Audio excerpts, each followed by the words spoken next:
Hello, everyone. I am very excited to introduce to you Josh Speagle, our seminar speaker today. He is a astrostatistics specialist, mostly focusing on galaxies, but you'll see that he's not too specific. He's happy to jump around between different fields. A little bit about Josh. He did his bachelor's, master's, and PhD all at Harvard. I know, I tried to get away. They just wouldn't let you go. Yeah, there you go. And then Banting postdoctoral fellowship and done that postdoctoral fellowship simultaneously at U of T. They liked him so much there, they've now made him assistant professor. So that's where Josh is now.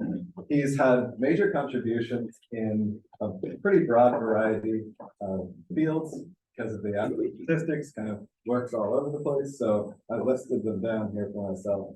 So major contributions to star forming main sequence of galaxies, the original creator of the Dynasty nested sampling MCC code, galaxy-galaxy lensing, dust mapping using Gaia, stellar populations, star formation histories, photometric redshifts. So all over the map, which is great because that's going to be relevant to a lot of people in the room. So I'm very happy to introduce Josh Speagle.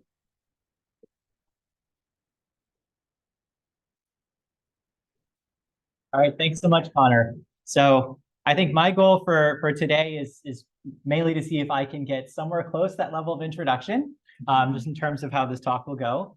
So yeah, as Connor mentioned, I have a fun joint appointment between statistical sciences and astronomy and astrophysics. So I'm the second sort of joint hire of this sort of position in Canada. The first was my Banting supervisor and now co-lead of our astrostatistics group, Gwen Eady. And so I'm trying something a little different today, which is to talk more about, like, have an open discussion about a couple different areas, techniques, about how I think applying kind of a mix of astronomy and statistical thinking in a lot of machine learning applications is still a very fruitful avenue to pursue and can generate a lot of potentially interesting scientific insights, above it, just applying sort of state-of-the-art methods. So, which is another way of saying that I tend to be a bit slow and a grouch. So I'm not sort of the person who's always at the cutting edge of, applying like these transformer or diffusion models, but I sort of like to settle in and sort of think about a problem for a bit and then figure out, where potentially can we draw on our experiences and background knowledge in astronomy and what we've done already to potentially make some new contributions. So just as an overview, like this, as I mentioned, this is really an informal talk. And so that also means if you have any questions, just interrupt me at any time or raise your hand or whatever you like, and I'm happy to answer it. And what I mean essentially by statistical thinking in ML, or at least how I think about machine learning, is just it's a way to say complex, very flexible model with a lot of parameters, right? Different machine learning methods have different sort of implicit biases in terms of what types of models they like to produce. But they're really just a way I like to think of them as just a basis expansion, right? You have some, we're all very used to Fourier series, but there are also methods like wavelet decompositions, PCA, that can generate many different types of bases to fit many different types of complex functions. And machine learning is just another way to do this and is met with wild success, especially in domains where often, such functions or methods have either are intractable or in some cases, we can technically model them, but they would just take forever.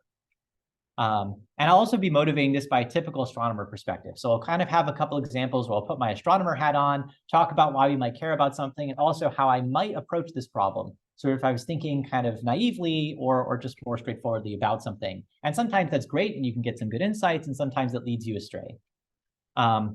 So one thing I wanted to do here was to have like kind of, when I was a kid, I remember these choose your own adventure books where you could like flip to the page and like, so this one, I said I wanted to do something similar with this talk. So I prepared sort of material in a couple different areas. There's more in the beginning and less later. And I'm very happy to skip around depending on what people feel like would be interesting. So the topics that I wanted to cover are kind of errors and marginalization in machine learning models. So, and I'll sort of explain what those mean, but really errors in the most broad sense of the word. So errors on observations, errors on your inputs and outputs, errors on models, epistemic errors about, what exactly your error bars mean. Robustness in ML, what exactly does it mean to design a robust model, and how can you guarantee that your method will behave appropriately? Interpretability, and how I think this is really connected to actually doing science with machine learning, or at least getting a lot of physical insight. And I think that we're reaching a point where now these machine learning methods can generate lots of really interesting astrophysical insights, in a way that I think was not true even just 5 years ago. And then model selection problems. So when you have very, very complex machine learning models with tons of different architectures, and you're trying to decide between diffusion models and convolutional networks and simple random forests, or even just linear regression, my favorite type of regression, how do you tell which model is the best, and in what domains those should be applied? So, if I'll kind of start on this side, and then people just let me know if you feel like I've covered a topic to death and you would like me to potentially move on to a different area. Or if you have particular questions that you want to ask like right away, I can sort of skip around and cover a bunch of different things. Does that sound okay to everybody? Okay, excellent. So before I do that, I will just sort of mention before all of this that lots of this work is done, is very collaborative. So as Connor mentioned, I love to jump around, and that also means that I love to collaborate with lots of different people. So this is our first group photo for the Astrostatistics research team at Toronto, which was very exciting. So this is a group that's co-led by Gwen Eady, who's on the front right, and then me on the bottom left in my same orange hoodie, actually. And we are jointly sort of located between statistical sciences and astronomy and astrophysics, which means we actually get students from both departments, and then we also work with students from places like computer science as well. So all the stuff I'll be presenting will really have been done in large part by lots of these collaborators. So I just want to mention that in case people have follow-up. Okay. So first off, let's talk about uncertainties, which is how I originally got interested in astrostatistics. So the first time that I really thought hard about statistics was when I was working on galaxy evolution, and a lot of our results relied on these photometric redshifts, essentially the determination of distances to galaxies from their actual images, or their spectral energy distributions, or SEDs. And I remember asking my supervisor at some point, well, everyone uses these results, so like they're probably reliable. And he just laughed really uncomfortably and said, well, they're, it's what we do. And I sort of was like, what do you mean? And then he explained a little bit about what was happening, and then told me to go read, some papers. And I did, and I was horrified, like that this was sort of how we were determining results. And that's how I kind of really realized that uncertainties in these sort of methods really got the heart of doing science, right? It's one thing making a measurement, getting that error bar, right, is really when people will believe you. So here are some general thoughts on uncertainties with respect to machine learning models and their applications in astronomy. So the first thing is that these are ubiquitous, right? A lot of times in the machine learning literature, people are not thinking about uncertainties because they're working with very different types of data, right? Imaging data, from cameras or sort of other types of detection. Oftentimes, the types of errors they're doing is not measurement error, it's sort of sampling error or some other type of thing. They have high signal to noise. The issue is just the inputs might be bad. In our case, we really are working in a different regime often. Like we care about results at low signal to noise, and we often have noise models. And that helps because as soon as you have a noise model, you actually are making assumptions, in some cases, very strong assumptions about what the distribution looks like. And you can often learn this noise model either empirically or theoretically based on a lot of different constraints. So this does matter, and we should be using this type of information the same way that we use physics type of information when thinking about how our models should work. So these will definitely have an impact on downstream applications. The question, of course, is how much, right? So how much do we need to worry about this in practice? Are there existing methods that can kind of deal with this? The answer is kind of yes and no. And then are there easy strategies to incorporate this? And the answer is also kind of yes and no. Turns out that there's really easy strategies to incorporate these things. Some of them work really well and some of them don't, actually. So I like to break down uncertainties into slightly different terminologies to use in the ML literature, just because I come from a more astronomy background. So I like to think about uncertainties on inputs or observables. So these are the things that you actually put into the model, and also the things you're trying to predict, right? Targets or labels or whatever.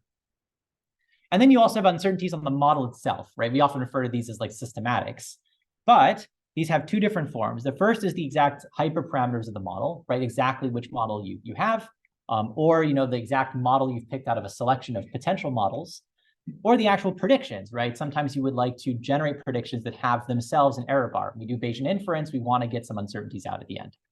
All of these have different behaviors and different properties. You need to deal with them in different ways. So a motivating example that I like to use for this is 3D dust mapping. So in general, stars give us a really crude measurement of the density of dust, or really the integrated density of dust, along the line of sight across the galaxy. So we observe a bunch of stars at different locations, and we essentially see the integrated amount of dust in front of all of them. We want to use this to essentially reconstruct some smooth 3D density field. And this already sort of has a lot of interesting statistical properties. We have some noisy estimator for individual stars. And in fact, for each star, we actually don't even know the amount of dust that's in front of it from, say, a particular location or observable. So we have some uncertainty in the exact amount of dust. So we would think of this as the integral of rho along that line of sight. Plus, we actually don't even know the endpoint of the integral either, right? The star itself has some uncertainty in the distance and other properties, which could be correlated with lots of these things.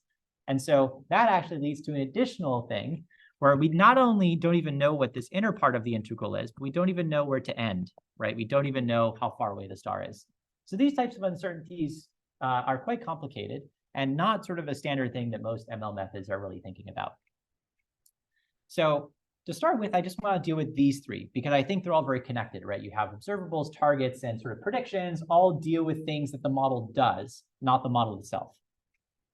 So one way to look at this in a slightly different way is that if we have essentially a model where we want to figure out the amount of dust along a line of sight, which is often modeled using extinction, we have a bunch of observations that look sort of like this.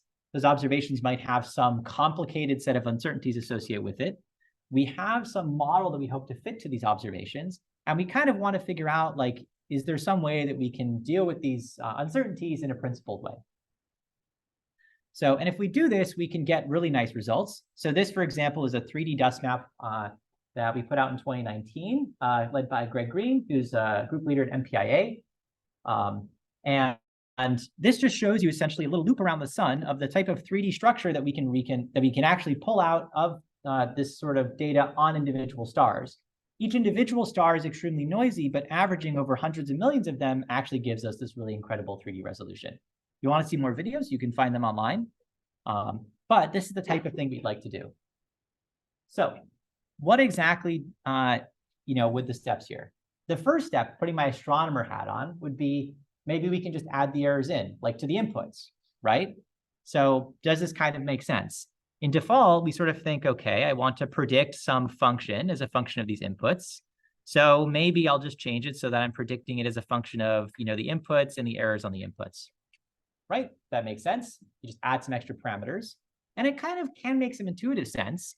If you're trying to predict the value at some location here, say right here, for example, and you have some error bar on this, then based on how big the error bar is, you're kind of doing a slightly different average over the exact data. So your prediction should change accordingly. So if the error bar is really small, you want to match sort of that prediction really well. If it's really big, you might sort of drag that down to be something closer to kind of the average of many different stars.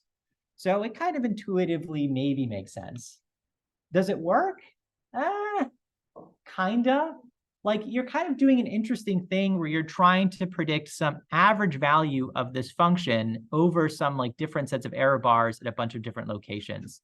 So I'd say your mileage really can vary about whether this really works in practice or even if it's giving you the thing that you want. And it definitely doesn't work if those errors start becoming really complicated and non-Gaussian. So now if you consider the case where maybe you have samples from some very complex, potentially multimodal distribution, which is very common for stars, where we not only don't know the distance, but we don't know the stellar type. So whether it's a dwarf or a giant, or it's close by to us or far away, or behind a lot of dust, these types of things can become very complicated. And this method does not really work. So I'd say, does it work in general? Not really.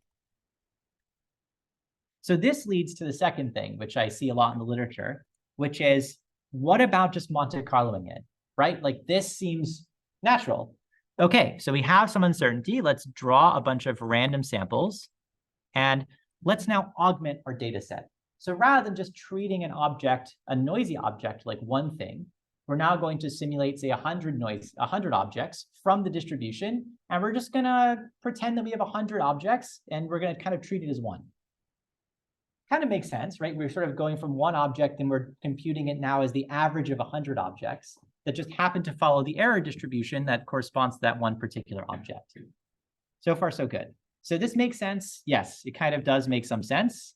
And people do this all the time in literature. When they Monte Carlo, for example, through lots of different methods, they'll say, oh, how do we get error bars? We're just going to sort of draw a sample from the errors, put it into our model, rinse and repeat, and then that will give us essentially 100 different outputs, and that'll give us our error bar. Does it work? Actually, no. And I really want to emphasize, if there's one thing you take away from this talk, do not do this. This absolutely does not work. And I want to give you an intuitive argument for why it doesn't work, and then a mathematical argument for why it doesn't work. The intuitive argument is to ask what happens if you have a low signal-to-noise object and a high signal-to-noise object. If you have a low signal-to-noise object, you're going to generate essentially random distributions of points that span a huge range in the parameter space.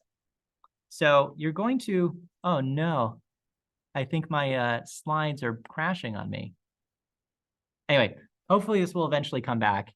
But essentially in the standard case, oh, there we go. Okay. Blackboard. Yes, I do have a blackboard. So in that case, what's going to happen is you'll have sort of points way out here, and you'll also have points way down here at the bottom. So in this case, if you think about if you have a standard loss function that you use for machine learning, some type of squared loss, or you're doing regression, these sort of outlying points for big error bars suddenly contribute a lot to the loss. So when you're averaging over a big error bar, these essentially the points that entails the distribution contribute a disproportionate amount to how to essentially the total fit, because they're just super far away. So if you adjust the fit a tiny amount, that sort of delta x squared potentially has a big impact. However, if you have a point which has very, very small errors, right, like just in that tiny neighborhood, if you move the line, it doesn't really affect the fit all that much. And so the first thing that this does is that once you Monte Carlo this way, is if you do it during training, you become extremely sensitive to the noisiest objects in your data set, not the high signal-to-noise ones. So it does the opposite of what you want. Mathematically, though, this also doesn't work because what you're actually doing is you're trying to compute this average over the loss function here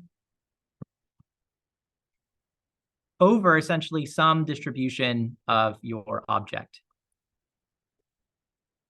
Whoops. So in this case, this is not actually the same as actually doing what you want, which is to average over the probability of that particular object.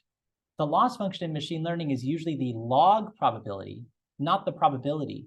And so what you've done is you've kind of done this average in log space, not in linear space.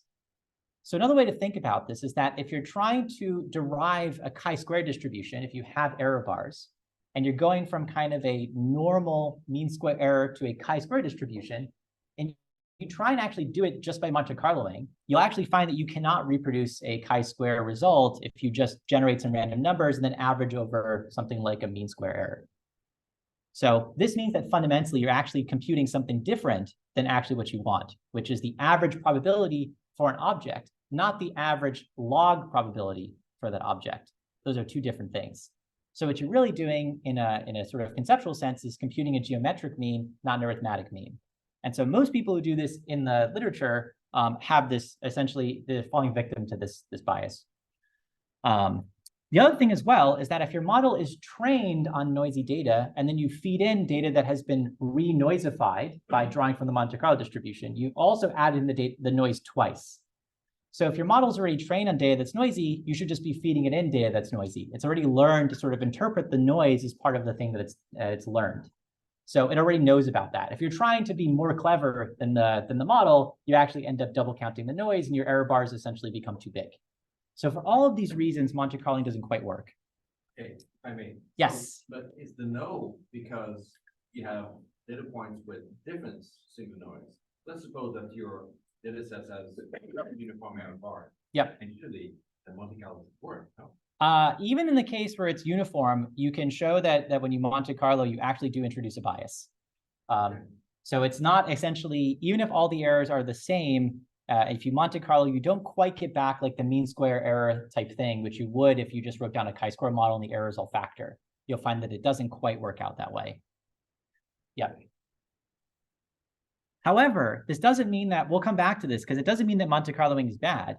It just means that we want to write down something like a model.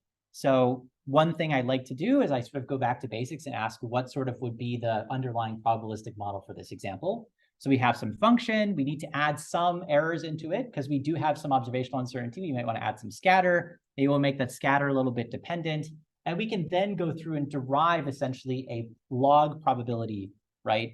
Sort of a probabilistic, an actual log probability, not just some arbitrary loss function, which is used in most ML approaches. And once you have a real probability, then you can do something with it. So that's kind of the big takeaway, is that once you write down sort of a probabilistic model, then you can actually write down essentially some, log P that comes from that model. And then based on that, you can actually go ahead and do, your standard inference tricks. And the key thing here is that to implement this in practice is what you actually need to do is convert this from log P to P.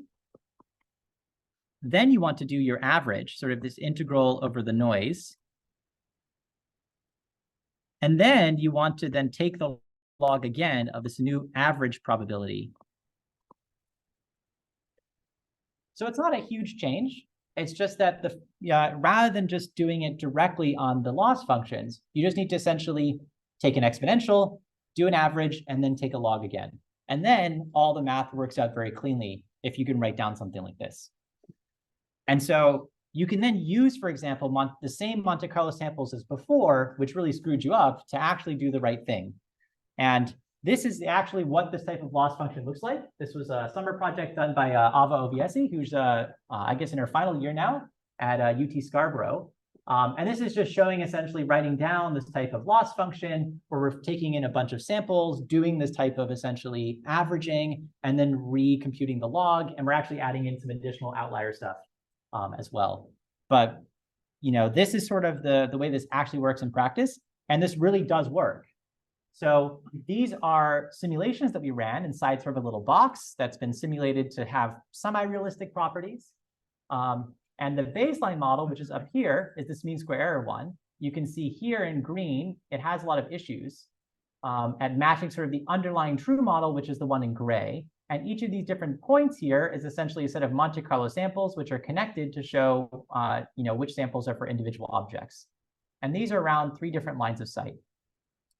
And what you find is that these, using the mean square error is very sensitive, both to the fact that the error distributions differ for every object, but also the fact that we have some outliers in our data, which we are very sensitive to. And once we actually account for both of those, once we add in some scatter, we actually allow for ourselves to fit for an outlier model, we get essentially perfect agreement where we have most data.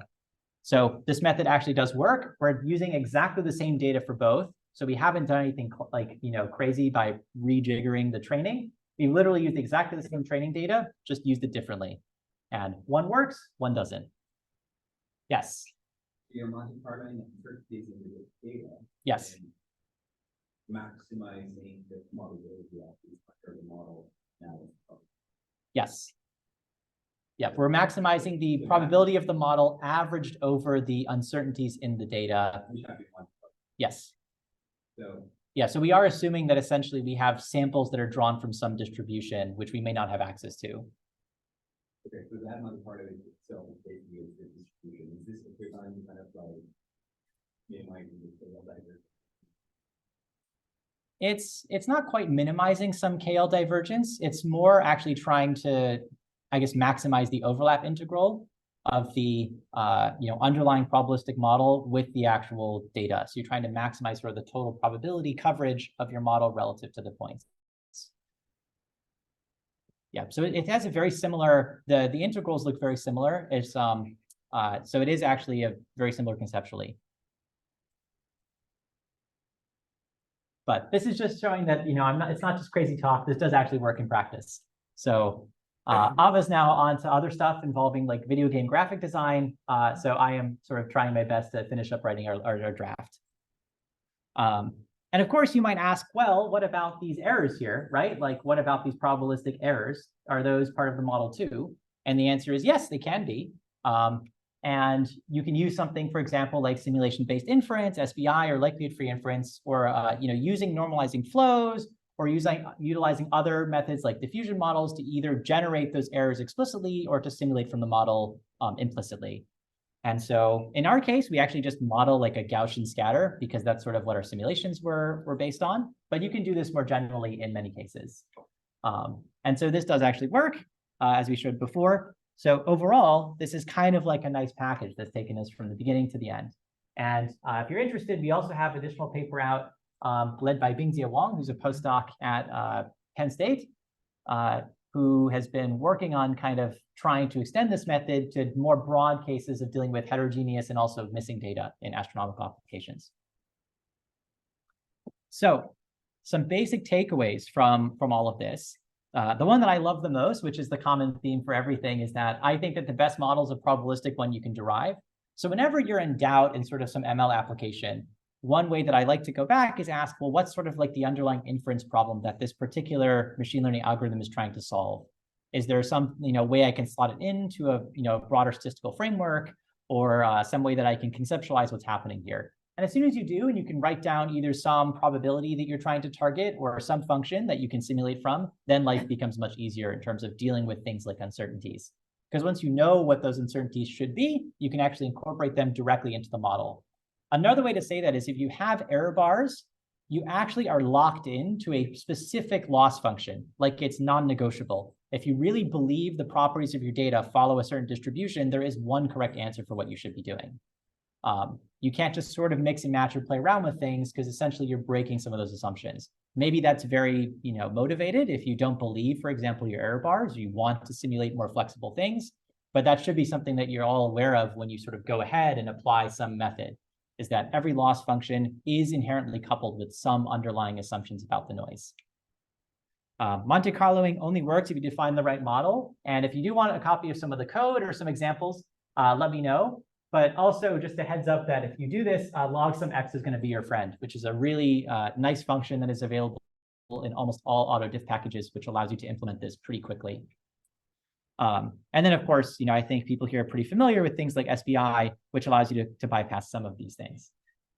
So that's kind of at least the, I think the main part of this first one.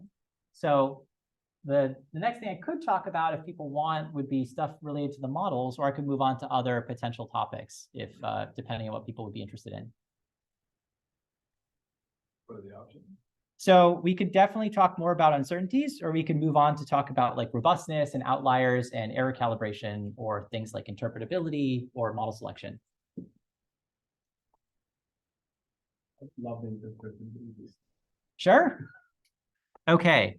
So let me jump ahead to that.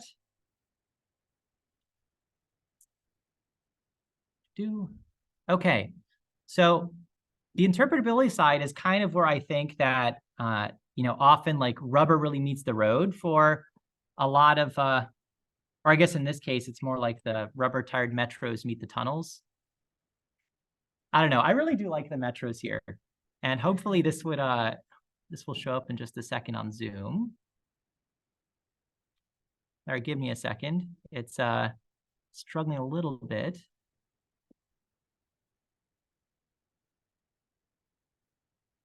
There we go. Okay.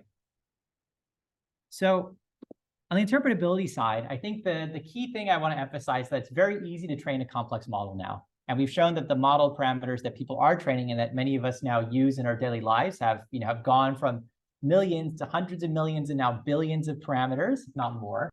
But if we're going to use it in astronomy, right, there's this big gap, which is that if you look at the number of papers that are published that have used advanced ML methods, and you sort of try and then go and say, okay, 5 years later, how many of these have actually been implemented to do sort of some big science task for a big collaboration? The answer is very, very little. There are lots and lots of proof of concepts, but very little sort of that translation into science. And that's not because the methods don't work. It's because often there's a big hurdle between convincing someone that your method works well enough in all cases and behaves in a way that they understand. They're willing to put it in as a part of some pipeline that they will actually use. For example, to like measure galaxy shapes or properties, or to deconvolve images, or to like try and search for supernova. People are extremely concerned about applying sort of these very complex, potentially black box models in these domains. So interpretability is really kind of the thing here. So, and one reason why people are correct to be skeptical is like this classic example with the birth of adversarial learning, which was image classification. And this taught us a lot about how image classifiers work. So the classic example from Ian Goodfellow was this tape using one of these sort of big image classifiers. I forget which one this was in 2015 because they've changed pretty quickly. So the idea was that you have this image and it's a panda. And then if you add this particular noise to that image and you feed it back in, I look at that and I say that's a panda. But the model looks at that and says that's a gibbon with not just small confidence, but 99.3% confidence, right?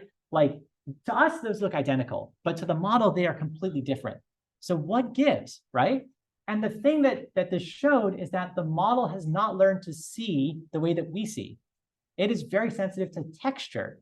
So when it looks at the panda, it's actually looking not at the color distribution or things, but really at the type of fur that it has and the way that that varies across the image. And so when you add in these types of magic noise patterns that mess with this texture, these models completely break. Now, this means that these models are also robust in ways that we are not robust, right? But they behave in a way that we did not think that they did. And so you can change models so that they behave in ways that are more like us. You can force them to, for example, learn shapes and colors, by removing lots of this textual information. And then the performance actually drops a bit, but they tend not to be sensitive to these attacks. But in general, you can show that all models are going to be sensitive to some type of adversarial attack. There's going to be some weird way you can poke the data that's going to cause your model to go crazy. And that's because we're working with a very high dimensional parameter space. And so it's inevitable there's going to be some axis you can do that's going to cause you to move off of one decision boundary into another. So the real question, right, is how adversarial is the universe?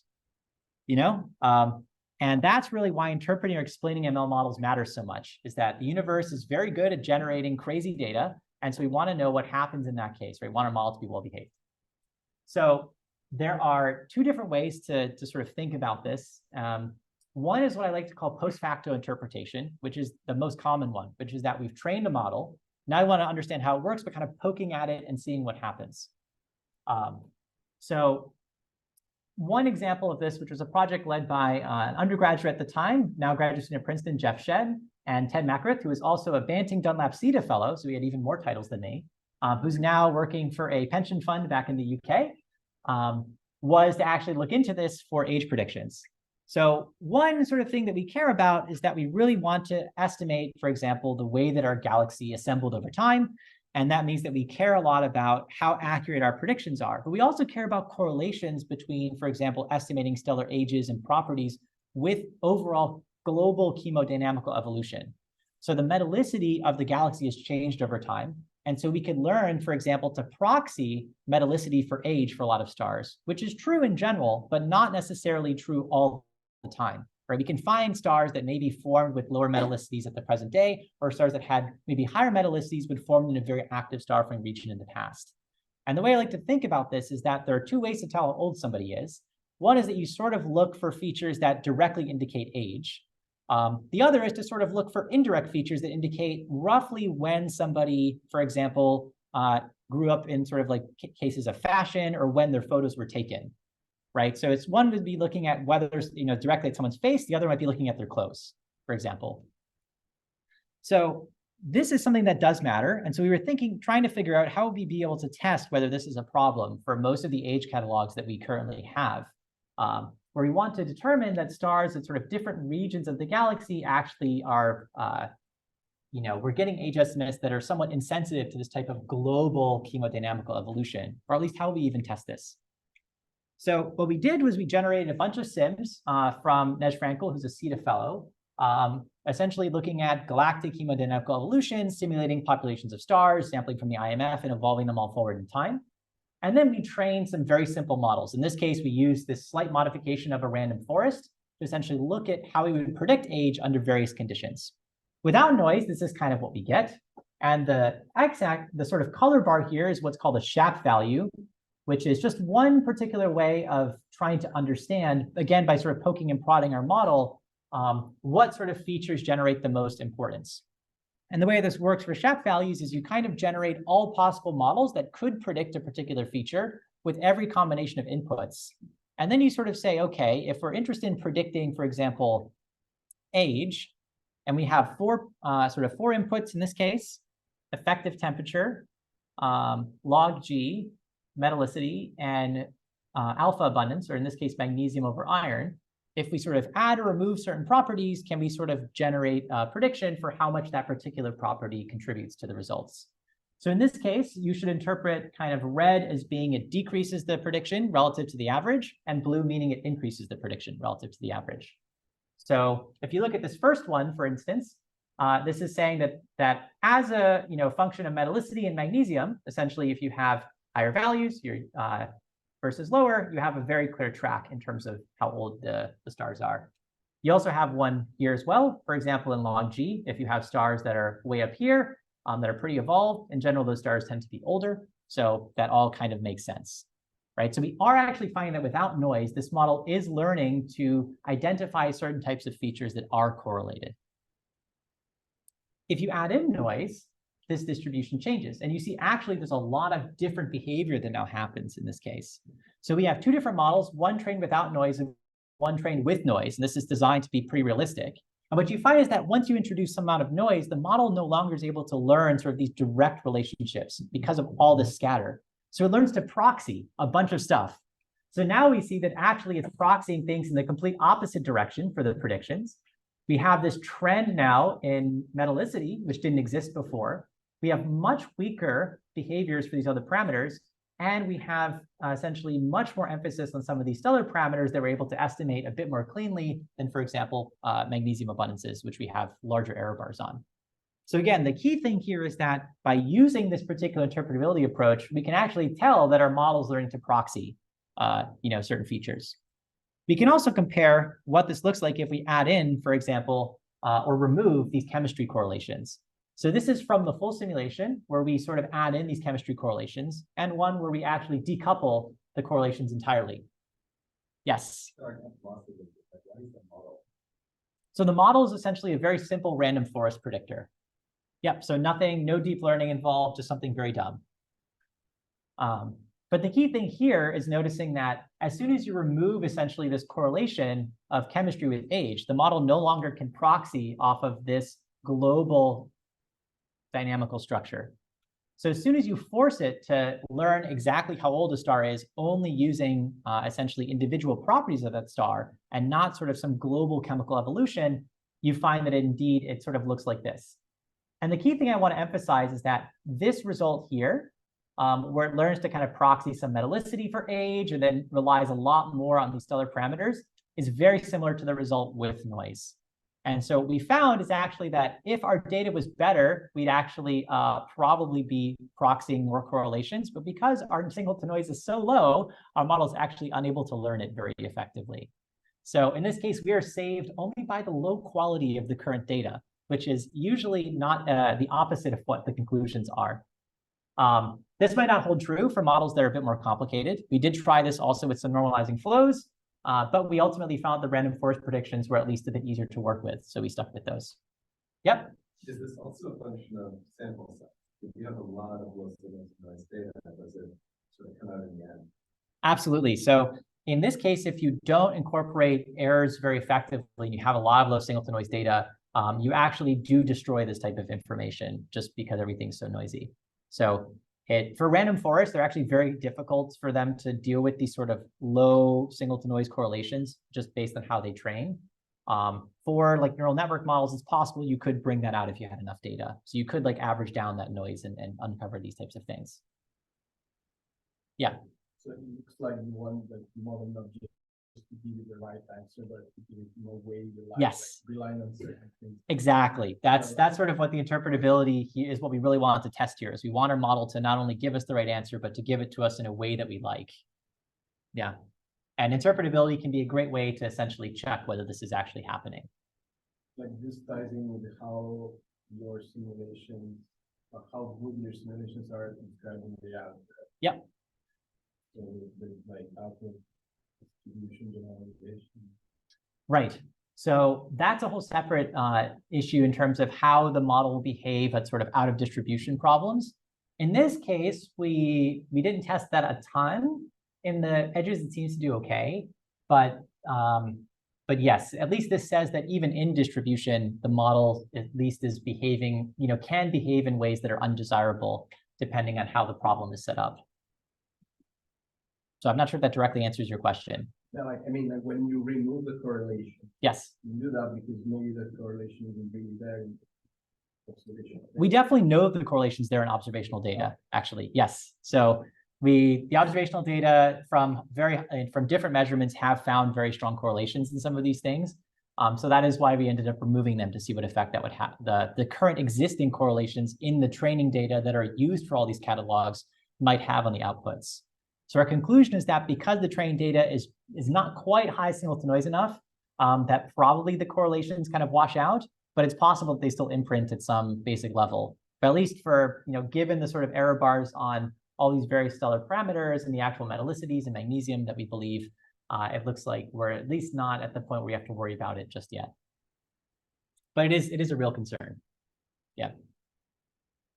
I'm confused. So what is actually the training data here? This is from some archive somewhere? Or? No, we've simulated. So we've done this twice. We actually did a test with Apogee data as well, just to actually test this with real data. But this is all done with simulations. So we've taken a theoretical model that sort of matches most of the observed kind of, metallicity gradients and magnesium distributions in the galaxy, and then simulated a lot of stars from that model. So this is all mainly theoretical, trying to simulate these things, at least to do these tests.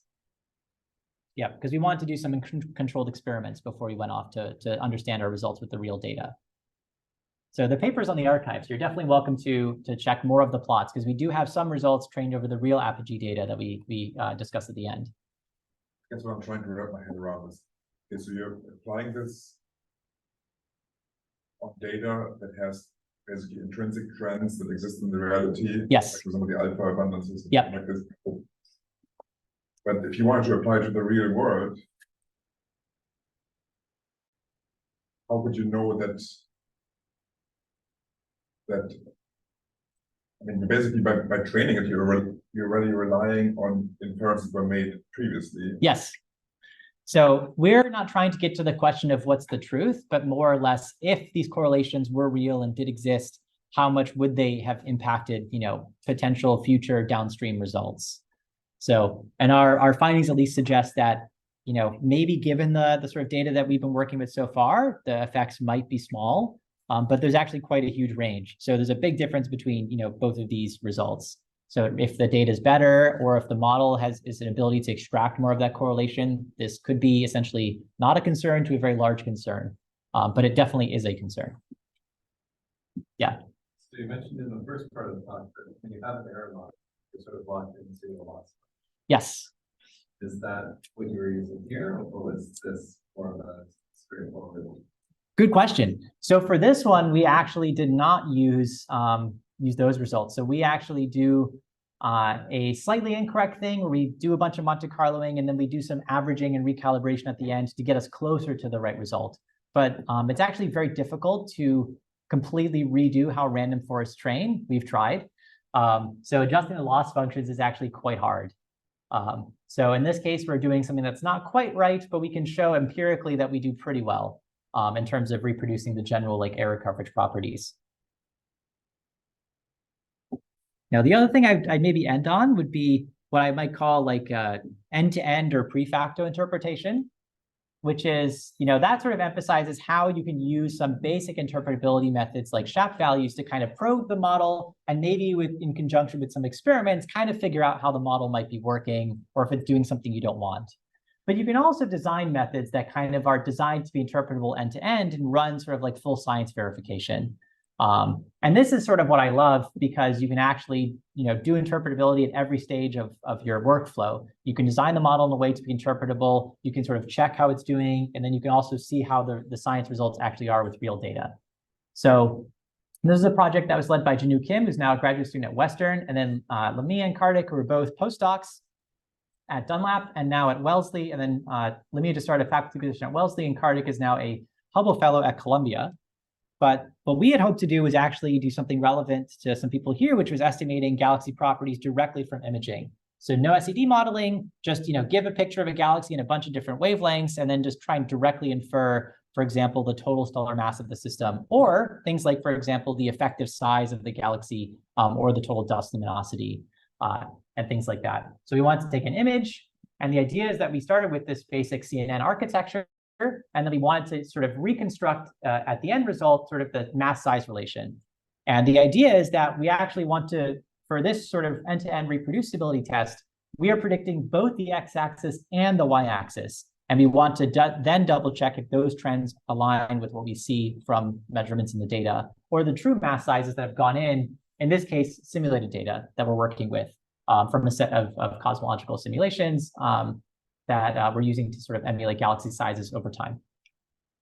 So this is kind of some very complicated figure we're trying to figure out how to maybe work better on.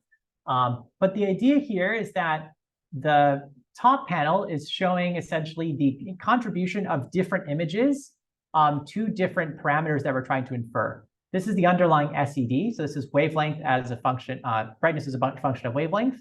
And each of the bars is actually the relative contribution that each band has to a prediction of a particular property, which you can't quite see here, but we are interested in the star formation rate, the physical size, R50, and also the stellar mass.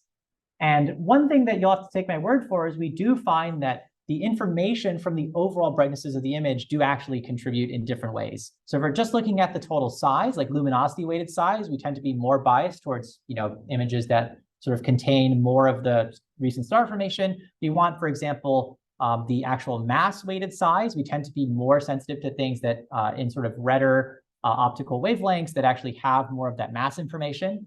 Star formation rate tends to be more sensitive to changes in the blue side or on the red side, because we have data from the submillimeter, for example. And we can run using things like GradCam to actually figure out what parts of the image it's actually caring about. So for star formation, it really cares about the actual galaxy itself.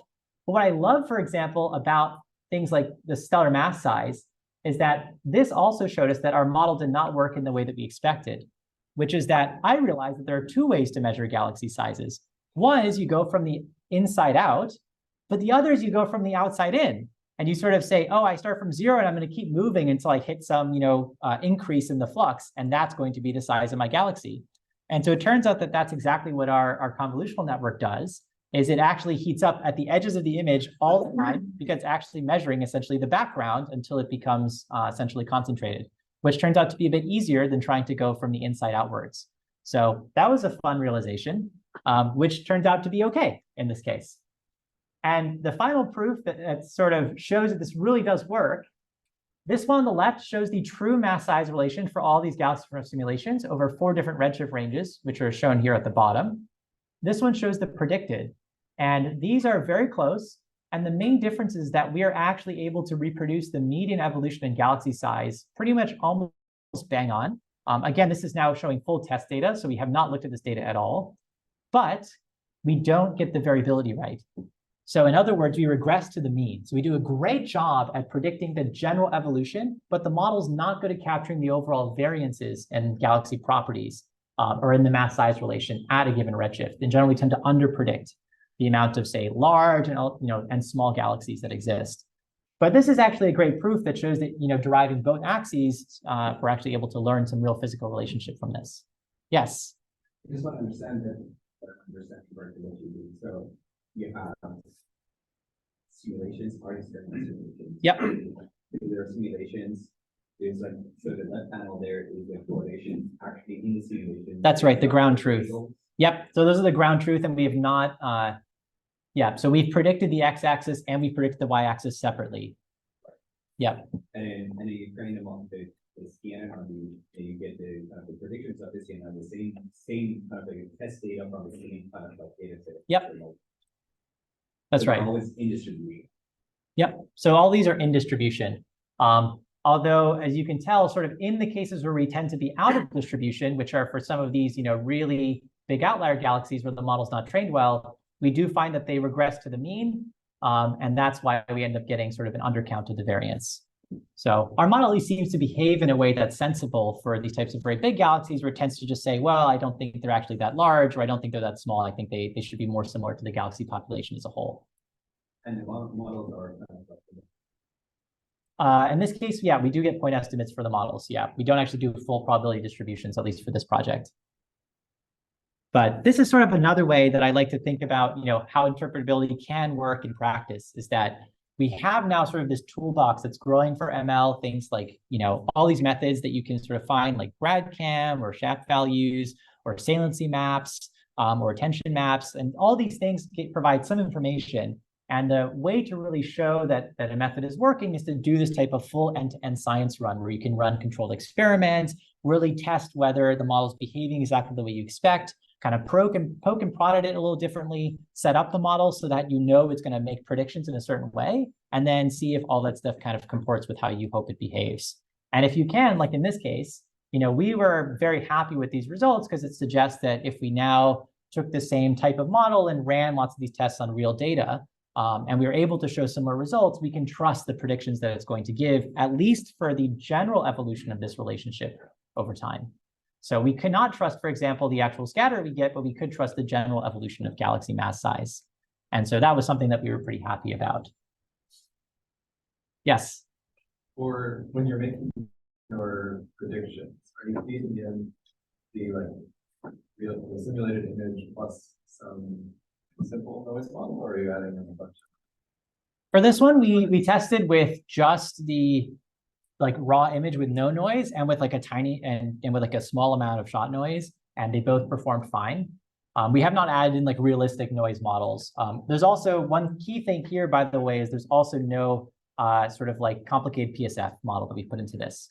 So these are all very optimistic results that shows that this can work in theory, but to actually get this to work on real JBUST data or HST data, there'd be a lot more vetting and work that have to be done. So since I think we're right there, I'll kind of skip to the end. And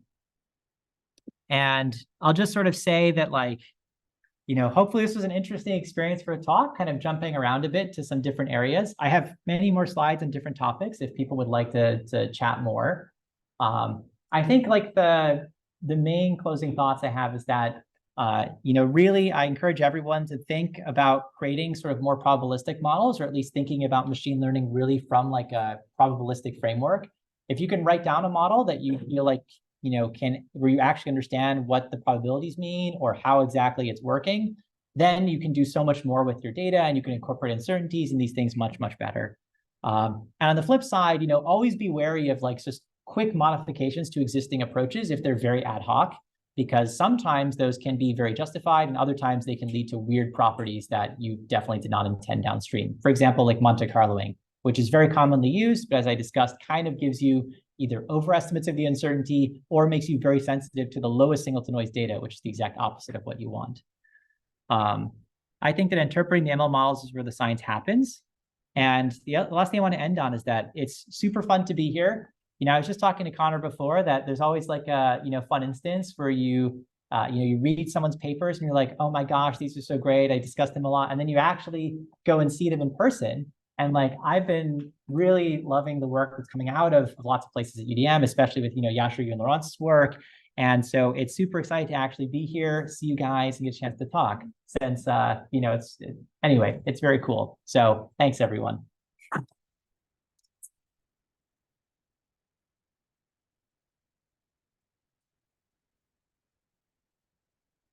Josh, I also wanted to mention that I'll be taking Josh to the 4 to 7 meeting at the end of the day. So we can have more casual discussions then. It's fun.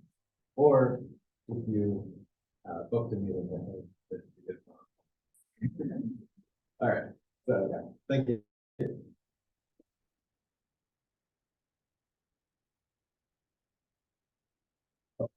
Yeah. I would have loved this stuff.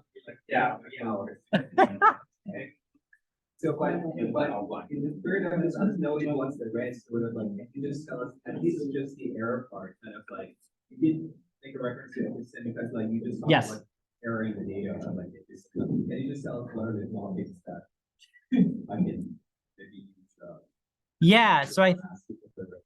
Sure. So I think the other parts for the errors really come down to So this starts to get into, I think, a big discussion about what the error bars actually mean. And most of astronomers, I think, that I talk to really love Bayesian statistics. But the problem with Bayesian statistics is that the error bars are made up, right? I don't mean that, like, meant to be ridiculous, like they're belief, right? They're how much we believe our results, which means that they depend on our priors. And that means we can be wrong all the time if our priors are wrong. That's totally fine because that's what Bayesian stuff does. But when we think about error bars often in their application, we ask a lot of questions about how often are we right? Or, oh, I want to make sure that I have the right distance to this galaxy. We use words like correct, right? And in that case, that's a very frequentist interpretation of errors about how often you get an answer right versus not correct. And that also extends to when we talk about what uncertainties mean in the data or the model. Those have different ways that we would deal with them. So we think about a Bayesian view for the model, we want to sample over all possible parameters. But in a frequentist view, we actually want to train an ensemble of models or average over the data. So often methods like, for example, bootstrapping or dropout are actually very frequentist-oriented methods for getting, model, sort of epistemic uncertainties versus things like Bayesian neural networks are very much Bayesian. And there's actually a big difference between those two.